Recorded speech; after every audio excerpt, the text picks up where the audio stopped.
நம்முடைய தாத்தாக்கள் தெற்கெல்லை போராட்டத்திலே மார்சல் நேசமணி, வடக்கெல்லை போராட்டத்திலே சிலம்பு செல்வர் மாப்போசி, குமரியின் தந்தை மார்சல் நேசமணி போன்றவர்களோடு அவர் தொடர்பில் இருந்து எல்லை மீட்பு போரிலே போரிட்ட போராளி என்பது நமக்கெல்லாம் அளப்பெரிய பெருமையும் மகிழ்ச்சியும். அப்படிப்பட்ட பெருமகனாரோடு அருகில் அமர்கிற வாய்ப்பை நாம் பெற்றமைக்கு பெரிதும் பெருமையடைகிறோம், மகிழ்ச்சி அடைகிறோம். அவருக்கு நாம் கொடுத்த இந்த விருது என்பது மிக மிக மிக சாதாரணம். ஆனால் அவருக்கு நாம் கொடுத்திருக்கிற நம்பிக்கை இருக்கிறதே, நீங்கள் கொண்ட கனவை உங்கள் பிள்ளைகள் நிறைவேற்ற போகிறோம் என்கிற நம்பிக்கை இருக்கிறதே, அதை தாண்டிய விருது உலகில் எதுவும் இருக்க முடியாது, எதுவும் இருக்க முடியாது. அதுதான் இன்னைக்கு அவர் நடை தளர்ந்திருக்கலாம், ஆனால் அவர் நடை எந்த இடத்தில் தளர்ந்ததோ அவர் சுமந்த கனவை தளராத நடையோடு அவருடைய பிள்ளைகள் தூக்கி சுமந்து கொண்டு போய் இலக்கை தொடுவோம் என்ற உறுதியை நாம் கொடுக்கிறோமே, அதுதான் அந்த பெருமகனுக்கு நாம் கொடுக்கிற மிகப்பெரிய விருதாக இருக்க முடியும். அதிலே திருவாங்கூர் தமிழர் போராட்டம் என்பது உங்களுக்கு தெரியும். 18ஆம் நூற்றாண்டிலே தோல்சிலை போராட்டம் எல்லாம் எவ்வளவு பெரிய வழி தோய்ந்தது என்பதை நீங்கள் அறிவீர்கள். அன்றைக்கு எங்கள் ஆத்தா அப்பத்தாவை மார்பு வரி கேட்கிற போது வரி கட்ட முடியாதவர்கள் மாரையே அறுத்து வரியாக கொடுத்தது, அந்த காயம் இன்னும் ஒவ்வொரு தமிழ் மகனின் இதய சுவட்டிலும் ஆறாத காயமாக இருக்கிறது. அந்த வரலாற்றை படித்துவிட்டு வெளியேறுகிறவன் மிகப்பெரிய போராளியாக, வீரனாக, போர்க்குணமிக்க மறவனாகத்தான் வெளியேறுவான். நம்முடைய பாட்டன் வைகுந்தர் மிகப்பெரிய சமூக புரட்சியாளனாக வந்ததற்கு காரணம், முடிசூடும் பெருமான் என்கிற அவர் பெயரை முத்துக்குட்டி என்று மாற்றச் சொல்கிறார். ஏன் என் பெயரை மாற்றச் சொல்கிறான் என்ற 7 வயது சிறுவன் சிந்திக்க தொடங்குகிற போது, எதுக்குடா இவன் என் பெயரை மாற்ற சொல்றான்? அங்கிருந்துதான் அந்த சிந்தனை. 7 வயது சிறுவனா இருக்கும்போது அத்தை அழுகிறாள், தீப்பிடி தெரிந்து தீஞ்ச உடம்போடு. தலைவனுக்கு அதே காயம்தான். அன்றைக்குத்தான் ஏன் கோயிலில் இருந்து பூசாரியை குருக்களை கொன்று விட்டார்கள் என்று சொல்லும் போது, குருக்கள் ஏன் அவரை திருப்பி தாக்கவில்லை என்ற கேள்வியை கேட்டவன் நமது தலைவர். அது மாதிரி அன்றைக்கு திருவாங்கூர் சமஸ்தானத்தில் நமது மக்கள், தமிழ் மக்கள் மீது திணிக்கப்பட்ட அந்த போராட்டம் என்பது தமிழர் இன வரலாற்றில் மிக கொடிய கருப்பான காலங்கள். அதை பதிவு செய்திருக்கிற பெருந்தகை நம்முடைய பேராசிரியர் பெருமகன். அப்படிப்பட்ட ஒரு மதிப்புமிக்க மகத்தான மனிதர் நம்மோடு, நமது அருகில் இந்த தலைமுறை தமிழ் பிள்ளைகளோடு, இலக்கிய படைப்பாளிகளோடு அமர்ந்திருக்கிறார் என்பது நமக்கு பெருமைக்குரியது, மிகுந்த பெருமைக்குரியது. அவரை நாம் பாராட்டுகிறோம் என்பதை விட தொழுது போற்றுகிறோம் என்பதுதான் சரியான வார்த்தையாக இருக்க முடியும். அப்படிப்பட்ட பெருமக்கள் இவர்களை எல்லாம் தேடி தேடி என்னுடைய அன்பு தம்பி, என்னுயிர் இளவல் தமிழ் சிலம்பரசன் அவர்கள், அவரோடு முருகானந்தம், அவரோடு உடன் இருக்கிற என் தம்பிமார்கள் எல்லாம் இந்த அரிய பணியை செய்திருக்கிறார்கள் என்று நினைக்கும் போது எனக்கு பெருமையும் மகிழ்ச்சியுமாக இருக்கிறது. இன்றைக்கு தமிழ் சமூகம் மிகப்பெரிய நெருக்கடியை சந்தித்துக் கொண்டிருக்கிறது. போர், ஆரிய திராவிட போர், அது அக்கப்போர். ஆரிய தமிழர் போர் தான். ஆரிய படை கடந்த பாண்டிய நெடுஞ்செழியன் தான் வரலாற்றில் உண்டு, இலக்கிய சான்று உண்டு. இன்று அதே வடவர்கள் இன்று நம்ம மீது போர் தொடுக்கிறார்கள். எப்படி என்றால், நம்மை உழைப்பிலிருந்து வெளியேற்றிவிட்டு அந்த வெற்றிடத்தை அவர்கள் நிரப்பி தவிர்க்க முடியாதவர்களாக இந்த நிலத்தில் வேரூன்றி கூலிகளாக முதலாளிகளாக மாறிக்கொண்டிருக்கிறார்கள். இப்படித்தான் வெள்ளையன் வர்த்தகம் செய்ய இந்த நிலப்பரப்பை பிடித்து 300 ஆண்டுகள் அடிமைப்படுத்தி ஆண்டு இதே நிலைமை இன்று வருகிறது. இமயவரை பரவி இருந்தவன் துணைக்கண்டம் வரை பரவி வாழ்ந்த கூட்டம் காலடியில் குறுகியது. தெற்காசிய முழுமைக்கும் பரவி வாழ்ந்த கூட்டம் அடையாளம் தெரியாமல் அழிந்ததற்கு காரணம் இப்படித்தான் மொழி சிதைவு, திரிவு, அழிவு, அடையாளங்கள் மறைப்பு, வரலாற்று மறைப்பு, திரிவு, வழிபாட்டிலிருந்து வெளியேற்றம், உழைப்பிலிருந்து வெளியேற்றம், மொழியிலிருந்து வெளியேற்றம், கலை இலக்கியத்திலிருந்து வெளியேற்றம், இப்படி எல்லாம் திட்டமிட்டு செய்யப்படுகிறது இந்திய திராவிட ஆட்சியாளர்களால். இதை தெரிந்தும் கடந்து போகிறார். ஒருவர் கூட கிடையாது. நாம் எழுப்புவது, நாம் பேசுவது பாசிசம் அல்ல, இன வெறி அரசியல் அல்ல. இன உரிமை அரசியல் தமிழ் தேசிய இனத்தின் இறையாண்மை அரசியல்.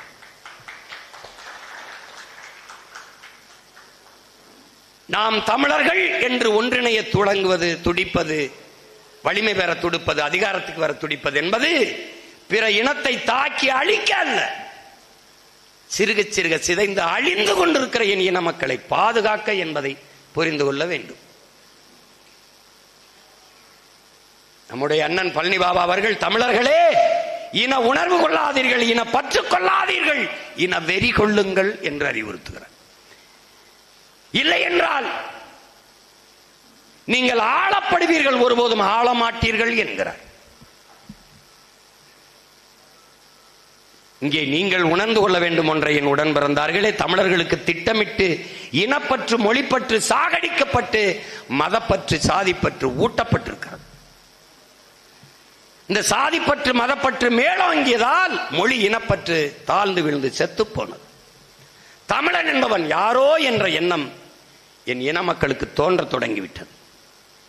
தமிழர் என்று பேசினாலே இவன் ஐயோ, இவன் ஆகாவரி, இவன் வேற்றுக்கிரகவாசி என்பது போல நம்மளை பார்க்க தொடங்குகிறார்கள். ஆனால் இப்போது இந்தியம், திராவிடம் ரெண்டும் தமிழ் தேசிய பிள்ளைகள், குறிப்பாக பிரபாகரன் பிள்ளைகளுக்கு முன்பு திணறுகிறது. எப்படி எதிர் நின்று போர் செய்வது என்று தெரியாமல் திணறுகிறது. பிரபாகரனை அவர்களால் வீழ்த்த முடிந்தது காரணம் அவன் கையில் இருந்த கருவி. அவன் மகனை இந்த நிலத்தில் தொட முடியவில்லை காரணம் அவன் கையிலே இருக்கிற கருத்தியல் புரட்சி அறிவாயுதம் என்கிற கருவி. ஒன்றும் செய்ய முடியல. அவனை பயங்கரவாதி என்று பழி சுமத்தியவர்கள் இந்த மகனை ஒன்றும் செய்ய முடியவில்லை. ஏன்? இது மக்கள் ஜனநாயக புரட்சி, அது ஆயுதமேந்தி கிளர்ச்சி. அந்த நிலத்தில் அது ஜனநாயகம். காரணம், எந்த ஆயுதத்தை வைத்து இன மக்களை அழித்து ஒழிக்க துடிக்கிறானோ சிங்களன், அதே ஆயுதத்தை எடுத்துத்தான் இன மக்களை பாதுகாக்க முடியும் என்கிற நிலைக்கு தள்ளப்பட்ட நிலையில் என் தலைவன் தூக்கியது கருவி. அது வன்முறைக்கு எதிரான அகிம்சை, கோழைத்தனம். வன்முறைக்கு எதிரான வன்முறையும் ஒரு அகிம்சை தான். நீங்கள் வெட்ட ஓரும்போது விழுந்து கும்பிடுகிற ஈனக்கூட்டம் அல்ல ஈனமான தமிழர்கள்.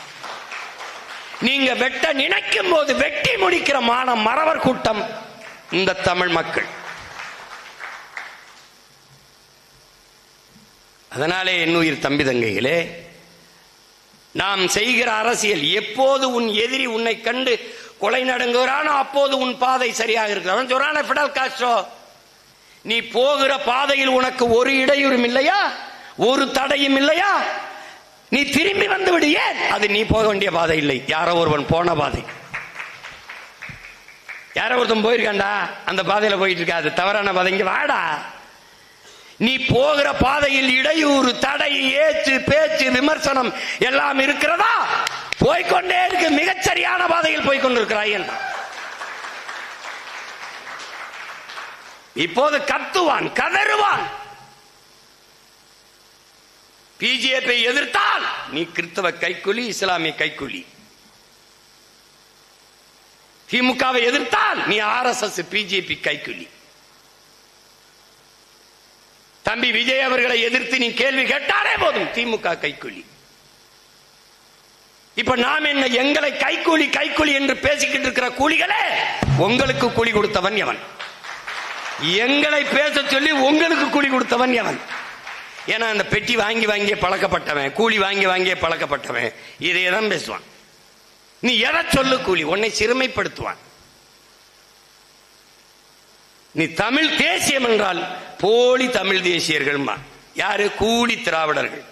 இந்த கூலி திராவிடம் பேசுகிறது இது ஒரு கூட்டம் இருக்குது. அட்ரா, எதை பத்தியும் கவலைப்படாத. தலைவன் எனக்கு சொன்னது, அவர் இப்படி விமர்சிக்கிறார், இவர் இப்படி விமர்சிக்கிறாருன்னு. விமர்சனம் வெறும் சொற்கள் தானப்பா, நம்மளை காயப்படுத்தும் கற்கள் இல்லையேன்ட்டாரு.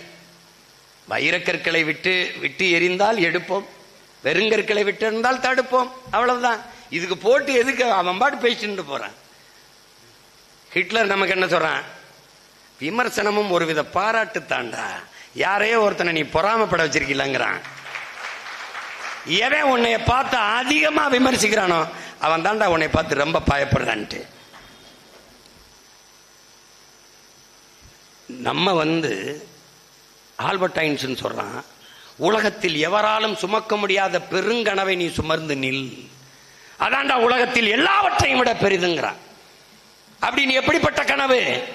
பன்னெடுங்காலமாக தாழ்த்தி வீழ்த்தப்பட்ட அடிமைப்பட்டு கிடக்கிற அன்னை தமிழ் சமூகத்தின் உரிமை மீட்சி விடுதலை என்கிற புனித கனவை சுமந்து நிற்கிற. இது உலகத்தில் எல்லாவற்றையும் விட பெருசு. இந்த அற்ப பதர்கள்லாம் நமக்கு கால் தூசியோ. போய அங்கிட்டு போய. இங்க இருக்கிற கூட்டத்துக்கு பல பேருக்கு பொழுது போகவில்லை, நமக்கு பொழுது போதவில்லை. ரெண்டையும் புரிஞ்சுக்க. நாம பொழுது போகாம உட்காந்துட்டு பொறணி வச்சுட்டு இருப்பான். கலைஞ்சி இதை செஞ்சிருக்க கூடாத, ஏகலை இவனுக்கு எதுக்கு தேவையில்லாத பேச்சு. எனக்கு 100 டைரக்டர் இருக்கான். சீமான் அப்படி பேசிருக்கூடாது. சீமானுக்கு எதிர்க்கு திமுக தானே, எதுக்கு இதை பேசுறாப்பல? சீமான் சிவப்பு சட்டை போட்டிருக்கப்படாது. சீமா ஏன் கருப்பு கலர்ல இது பேண்ட் போட்டிருக்காப்ல? அங்க வேட்டி தான் கட்டி போயிருக்கணும். இவன் டேய் போடாங்கிட்டு. இப்ப நமக்கு என்ன பெருமை? ஏதோ பேசி பொழைச்சிட்டு போறான் பாவம். நம்மளை பேசினா தான் அவனுக்கு 10 காசு பிச்சை போடுறான் 4 பேர். அதுல இங்க ஒரு கொடுமை என்ன தெரியுமில? என்னைய பத்தி பேசுறத அவனுக்கு 10 பேர் கூட பார்க்க மாட்டான். ஆனா பாக்குற ஆள் யாரு? ஏன் ஆளுதான். சும்மா விட மாட்டேன் சீமானை, இப்படி ஒரு தலைப்பை போட்டுறான். என்னடா சீமானை யார் அந்த நாயி? இது யாரு? அண்ணனை இதை விட மாட்டேங்கிறான்னு போய் தட்டி தட்டி தட்டி தட்டி பார்த்தோன்னே அவனுக்கு 3 லட்சம் போய் விழுந்துருது. அந்த நாய் காலையில ஒரு கட்டிங்க போட்டு உட்கார்ந்துக்கிட்டு, ஏய் சீமானை உன்னை தெரியாதா, நீ ஏன் அந்த விட அப்படி பேசினாய், அந்த இடத்தில் ஏன் இதை பேசுகிறாய், அவன் பேசிட்டு படுத்துக்குறான். மறுபடியும் போத தெரிஞ்சவன ஒரு குவார்டர் வாங்கி போட்டு மறுபடியும் பேசுவான். இவன் எங்கால அவனுக்கு உட்கார்ந்த இடத்துல காசை போட்டுக்கிட்டு இருக்கான். ஏய், குற்றம் குறை கூறுபவனை புறந்தல்ல கற்றுக்கொள்ளுங்கிற ஆபிரகாம் லிங்கன். ஏய் போடா அங்கிட்டு, போடா அங்கிட்டு, போடா அங்கிட்டு, போட உட்கார. என்னைய பேச வேண்டிய தேவை, என்னை எதிர்க்க வேண்டிய தேவை, உன்னை எதிர்க்க வேண்டிய தேவை அவனுக்கு இருக்கு. அவனை எதிர்க்க வேண்டிய தேவை உனக்கு இருக்கா? உன் கடமை என்ன? உன்னை எதிர்ப்பவன், ஏற்பவன், ஆதரிப்பவன், அருவருப்பவன் எல்லாருக்கும் சேர்த்து போராடுகிற பொறுப்பும் கடமையும் உனக்கு இருக்கு. இப்ப ஏன் நீ விஜய் யார் எதுக்குற? அவனுக்கு முன்னாடி போறவன் நண்பா நண்பி, எனக்கு தம்பி தங்க, அவனுக்கும் சேர்த்து தான் நான் அந்த வேலையை செஞ்சுக்கிட்டு இருக்கேன். குறிப்பா சொல்ல போனா என் தம்பி விஜய்க்கும் சேர்த்து தான் அந்த வேலையை செஞ்சுக்கிட்டு இருக்கேன். அவர் என்ன சொல்ல வராரு தெரியுமில்ல? நமக்கு அரசியல்ங்கிறது இவ்வளவு தாங்க, அவ்வளவு தாங்கன்றல. ஒரு தனி விண்ணூர்தியில போறது, ஒரு 3 கோடிக்கு இதுல வேலை ஏறது, என்ன எல்லாரும் நல்லா இருக்கீங்களா? ஒரு best news reader, costly news reader. 5 ஆண்டுகளில் தண்டவாளம் போடுகிறேன் என்று சொன்னார்களே, போட்டார்களா? ஈழத்தில் மீனவர்களுக்காக குரல் கொடுப்பது நமது உரிமை இல்லையா? அதே போலவே ஈழத்திலே கொல்லப்பட்ட நம்முடைய ஈழ மக்களுக்காக நாம் பேச வேண்டியது நமது கடமை இல்லையா? இந்த செய்தி படிப்பாங்கல்ல தொலைக்காட்சியில், அதை கொஞ்சம் சத்தமா படிக்கிறாப்புல, கூட்டமா நின்று வெளியில படிக்கிறாப்புல. இவ்வளவுதான். ஆன்றோர்களும் சான்றோர்களும் இருந்த அறிவார்ந்த இன மக்கள் அரசியல் செய்த தளத்தில் நடிப்பது மட்டுமே நாடாள போதும், தகுதி வாய்ந்தது என்று சொல்லுகிறதை இந்த தமிழ் சமூக மக்கள் ஏற்கிறார்களாங்கிறதா இங்க இருக்கிற பிரச்சனை. முதல்ல அவருக்கு அவர் துறை சார்ந்ததிலே முழு அறிவு கிடையாது. அவர் துறையிலேயே என்னென்ன சிக்கல் இருக்கு, அதை எப்படி எப்படி தீர்க்கணும்னு தெரியாது. சும்மா இந்த ஊடகம் உட்கார்ந்துக்கிட்டா எல்லா நோய்க்கும் திராவிடம் சொல்லுவாங்கல்ல, எல்லா நோய்க்கும் ஒரே மருந்து பெரியார். அதே மாதிரி எல்லாத்துக்கும் தம்பி விஜய். எனக்கு ஒருத்தன் இந்த 2000 வருஷத்துக்கு முன்னாடி எங்கள்ல ஒரு கிழமை ஒருத்தன் எழுதிட்டு செத்து போனான். எப்படி? அதாவது அவனை என்ன பண்றதுன்னு தெரியல.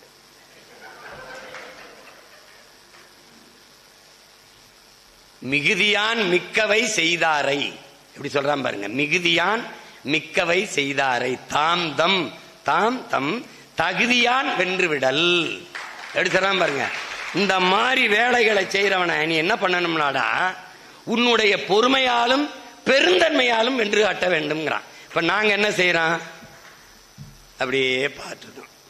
இந்த பாம்பு கீரி சண்டை மாதிரி தான். அது இப்படி அடிக்கும் பாம்பு அப்படி போகும், இப்படி அடிக்கும் கீரி இப்படி போகும், அப்படி அப்படி தவி அங்கிட்டு உட்காரும். இவர் சோர்ந்து விழுந்தோன்னே சொத்துன்னு அடிச்சு இப்படி போ. புரியுதா உங்களுக்கு? நீங்க 100 மீட்டர் 200 மீட்டரு, நான் 5000 மீட்டர் ஓட்டான். எங்கிருந்து? 2008, 9, 10 இருந்து ஓடி வந்துகிட்டு இருக்கேன். இப்ப நீங்க கடைசி லாஸ்ட் ரவுண்டுன்னு விசில் ஊதான் பாருங்க, நீங்க வேணா எழுதி வைங்க. உடன் பிறந்தார்களே ஒருவேளை இருக்க மாட்டான், உங்க அண்ணன் மட்டும் தான் ஓடிட்டு இருப்பேன். நீங்க வேணா பாருங்களேன். ஏன் எச்சி இலைச்சி நிப்பான், என்ன செய்யறதுன்னு அந்த இடத்துல ஓடுவான். ஒரே ஒரு மகன் பிரபாகரன் மகன் மட்டும் ஓடுவான், அந்த இடத்துல அவன் நிப்பான். நீங்க வேணா பாருங்க, ஒன்னும் முடியாது. இவங்க பாட்டுக்கு ஏதாவது பேசிட்டு இருப்பாங்க. நீ எதை பத்தியும் கவலைப்படாம நீ போயிட்டே இருக்கணும். 2 கோட்பாடு தான் உனக்கு. எல்லாம் பெரியார், இங்க இரு. பெரியார் தான் படிக்க வச்சார், இங்க இரு. இல்ல என் தாத்தன் காமராஜ் தான் படிக்க வச்சார், என்னோட வா. சரிதானங்கய்யா? சரிதானே? மும்மொழி கொள்கை எவனோடு போ, இருமொழி கொள்கை அவனோடு போ. மொழி கொள்கை ஒரே மொழி தமிழ், என்னோட வா. சரிதானங்க? திராவிடம் அங்க நில்லு, தமிழன் என்று இங்க வா. நாங்கள் திராவிடர்கள் என்று எண்ணுகிறவன் எவனும் எனக்கு ஓட்டு போட்டுறாத, உன் ஓட்டு எனக்கு தீட்டு. இல்லை இல்லை, நாங்கள் தமிழர்கள், பிறப்பில் இருந்து இறப்பு வரை என் அடையாளம் தமிழன். நான் தமிழ் பேரினத்தின் மகன். 50,000 ஆண்டுகளுக்கு மூத்த நீண்ட நெடிய வரலாற்று பெருமை கொண்ட தமிழர் என்கிற தேசியனத்தின் மகன். தமிழர் என்று ஒரு இனம் உண்டு, தனித்தே அவருக்கு ஒரு குணம் உண்டு. அமிழ்தம் அவரது மொழியாம், அன்பம் அன்பே அவரது வழியாம் என்று எங்களுடைய தாத்தன் நாமக்கல் கவிஞர் ராமலிங்கம் பிள்ளை பாடியது போல என் தலைவன் வருகிறான். தமிழன் என்று ஒரு இனம் உண்டு, தனித்தே அவருக்கு ஒரு குணம் உண்டு. மானமும் வீரமும் அவருக்கு உயிர் என்று உலகிற்கு காட்டிய தலைவனின் பிள்ளைகள் நாங்கள். அறிவை கடன் கொடுத்த இனத்தின் மக்கள் உலகிற்கு. அப்படிப்பட்ட உலகில் முதல் மாந்தன் தமிழன். அவன் பேசிய முதல் மொழி தமிழ். இந்த பெருமை உனக்கு இருக்குமானால் என்னோட நில். இல்லை, நீ திராவிடன் என்று நினைக்கிறவன் அவனோடு நில். இந்த கோட்பாடுதான் இங்கே போர், இந்த கோட்பாடுதான் இங்கே சண்டை. திராவிடமும் தமிழ் தேசியம் கண்ணல்ல, திராவிடம் தமிழ் தேசியம் இரு கண்ணல்ல. தமிழ் தேசியத்தின் கொடிய புண் திராவிடம். இதை கவனிச்சு வச்சுக்கிட்டு நிக்கணும். தமிழர்களுக்கு இவர்களல்ல அடையாளங்கள். இதுவல்ல நம் அரசியல் வரலாறு. முதலாக என் தாய்மொழியை ஒருவன் குழிந்து ஆ என்று எழுத தொடங்கி அந்த முதல் எழுத்தில் தொடங்கியது என் இனத்தின் அரசியல் வரலாறு. ஓடுகிற நீரை தடுத்து பாசனத்திற்கு பயன்படுத்தி விட முடியும், அந்த இடத்தில் தொடங்கியது. எல்லா ஒவ்வொரு காலகட்டத்திலும் இனத்தின் அரசியல் இருக்குது. ஆதியில் காடுகளில் இருந்து இடம்பெற தொடங்குகிற போது அவன் எடுத்து வைத்த ஒவ்வொரு காலடி தடத்திற்கும் வீரம் தேவைப்பட்டிருக்கிறது என்கிறார் ஐயா அப்துல் கலாம் அவர்கள். அப்போது அவன் எடுத்து வைத்த ஒவ்வொரு காலடி தடத்திலும் என் வீரமும் என் அரசியலும் இருக்குது. சும்மா வந்துகிட்டு இங்க வந்து இது இந்த 50 ஆண்டுக்குள்ள என்னுடைய 50,000 ஆண்டு ஒரு இனத்தினுடைய வரலாற்றை சுருக்குவது என்பது தமிழர் வரலாறே அவனுக்கு இந்தியர் திராவிடர் வரலாறு தான். இன்னைக்கு கீழடியை தமிழர் வரலாறு, தமிழர் தொன்மம் என்று சொல்ல எவனுக்கும் நாக்கு வராது. இந்திய நாகரிகம் என்பான், திராவிட நாகரிகம் என்பான். நாம மட்டும் இல்லை என்றால் மூடி இருப்பான். இப்ப நம்ம இருக்கிறனால என்னென்ன அது கொஞ்சம் மெதுவா தமிழர் நாகரிகம், தமிழர் பண்பாடு வந்தான் ஒருத்தன். தமிழிலும் ஓதப்படும். நான் வெளுத்து விட்டு வந்துட்டேன். ஏடா ஆப்பிரிக்கா, அமெரிக்கால, ஆஸ்திரேலியாவில் கேட்டேன், தமிழிலும் ஓதப்படும். டேய் என்னடா, என் இறைடா, என் மொழி தமிழில் மோதணும். என்னென்னமா பண்ணி பார்த்தானே, வழியே இல்லாம ஓதிட்டு தான் திரும்பினாங்க. வெறியாயிட்டேன். டே முருகா, உனக்காக தான்டா பேசிட்டு உன் பேரன். டே நீ உன் வேலோட வா, உன் பேரன் உன் தமிழோட வர, 2 பேரும் திருச்செந்தூர்ல விளையாடுவோம் நான்ட்டேன். அவன் பயந்து நினைச்சுக்கிட்டு இருக்காங்க இவங்க. நம்மள எல்லாம் ஆளுக தான் சின்ன ஆளுக, ரொம்ப சீரியஸா வேலை செய்வோம். அதான் நீங்க கவனத்தில் வச்சுக்கணும். அவன் ஒண்ணு தெரியுது, இவன்கிட்ட காசு இல்லைன்னு தெரியுது. அந்த காசு இல்லைன்னா டேய் ரத்தம் சிந்தியாவது நாங்க வேலை செஞ்சிருவோம். என் பிள்ளைகள்லாம் எப்படி கொடியேற்றுவான் தெரியுமா? நாம் தமிழர் கட்சி கொடி மாசத்துக்கு ஒரு தடவை ரத்தம் கொடுத்து 200 காசு ஏத்து கொடியேற்றினவன். ஆட்டோவை அடமான வச்சு கொடியேற்றினவன் என் பிள்ளை. கால் வராத போது ஒரு கட்டையை ஊண்டிக்கிட்டு கொடியை பிடிச்சிக்கிட்டு துண்டறிக்கையை கொடுத்துட்டு போனார் பாருங்க. அவருக்காக தான். ஒரு பெரிய ஒரு வட மாவட்டத்தில் கூட்டம் நடக்கும்போது நடந்து வராரு. ஒரு பேருந்து நிறுத்தத்தில் ஒரு பையன் கேட்கிறான், எங்க போறீங்க? சீமான் பேசுறாரு இருக்காங்க. சீமான் பேச்ச கேட்க போய்கிட்டு இருக்கேன். இருட்டாயிருச்சு போயிருவேன், அவர் பேசுறதுக்குள்ள போயிருவேன். திருப்பி எப்படி போவீங்க? யாராவது என் ஊர் பக்கம் போனா போவேன், இல்லைன்னா அங்கே படுத்து இருந்துச்சு காலையில நடந்து வருவேன். ஏன் போறீங்க? சீமான் பேச்ச கேட்கறத விட எனக்கு என்ன வேலை இருக்குதுன்னு கேட்கிறவள. நான் யாருக்கு பாடுபடுறேன்றா? அந்த என் அப்ப இருக்கான் பாரு, அவனுக்காக தான் கத்திக்கிட்டு இருக்கேன். என் புள்ள 2 தெருவில் இன்னும் இருக்கு, வளைவழியில பாரு, இப்படி இப்படி துண்டறிக்கை வச்சுக்கிட்டா, இப்படி கொடியை பிடிச்சிக்கிறா. அவ 2 துண்டறிக்கை வச்சுட்டு அக்காவும் தங்கச்சியும் வீதியில வராளுங்க. அந்த காட்சியை பார்த்த உடனே நான் செய்யற பணி இவளுக்கு தான் தெரிஞ்சிருச்சு. ஏறி அடாசியமானு வெறி வந்துருச்சு. நான் விட்டுட்டு போனாலும் என் பிள்ளைகள் விட்டுட்டு போகாது. நான் இந்த வரு நான் போயிடுறேன். ஒரு நாள் இந்த வயசுல இருக்க என் பிள்ளைகள் ஏறி பேசுவான். இந்த நாட்டில் எவனாவது அதுக்கு பதில் சொல்ல சொல்றா பார்ப்போம். பார்ப்போம். இந்த தேர்தலை நான் நிறுத்துற 234 வேட்பாளரையும் இவன்லாம் ஒரு வேட்பாளரானு மறந்து மைக்க நீட்டிடாத, கொண்டே வருவாங்க. அவன் எழுப்புற கேள்விக்கு எவன் டைம் பதில் இருக்காது. ஏன்? தமிழ் தேசியம்ங்கிறது தத்துவம் இல்ல, சத்தியம். அதை புரிஞ்சுக்கணும். ஒரு தேசிய இனத்தின் உயிர், ஆன்மா, எழுச்சி. அதை அப்படியே இது பண்ணிட்டு போயிட முடியாது. நீ என்னென்னமோ பண்ணி பார்த்திய, சின்னத்தை பறிச்சு பார்த்த, இது பண்ணி பார்த்த, அங்க கூட்டம் போடாத, இங்க போடாத, போட்டியிடுறாருன்னு சொல்லல, என்னை ஒரு கணக்கிலே வைக்கல. ஆனாலும் என் மக்கள் என்னை ஆதரிச்சு 3வது பெரிய கட்சியா தூக்குனாம. அப்ப அவன் என்ன சொல்றான்? மானமிக்க தமிழ் மக்கள் எல்லோரும் மாண்டு போகவில்லை மகனே, நீ போ, முன்னேறி முன்னேறி போன்னு எனக்கு சொல்றான். அதைத்தான் என் பிள்ளைகளுக்கு சொல்லுவேன். உங்கள் எழுத்து பணி என்பது இந்த இனத்தின் தலை எழுத்தை மாற்றக்கூடிய பணி. தொடர்ந்து செய்யணும், தொடர்ந்து செய்யணும். இலக்கியம், எழுத்து, பேச்சு, பாட்டு, கூத்து எல்லாம் நம் இன எழுச்சிக்கு பயன்படணும். அது ரொம்ப முக்கியம், ரொம்ப முக்கியம். அதனால எந்த வடிவிலேனும் நீங்கள் இந்த இன எழுச்சிக்கு, இந்த உணர்வு சூடேற்றி இந்த உறங்கிக் கொண்டிருக்கிற இந்த தமிழ் சமூக மக்களை உசுப்புவதற்கு உங்களுடைய படைப்பு பயன்படணும்.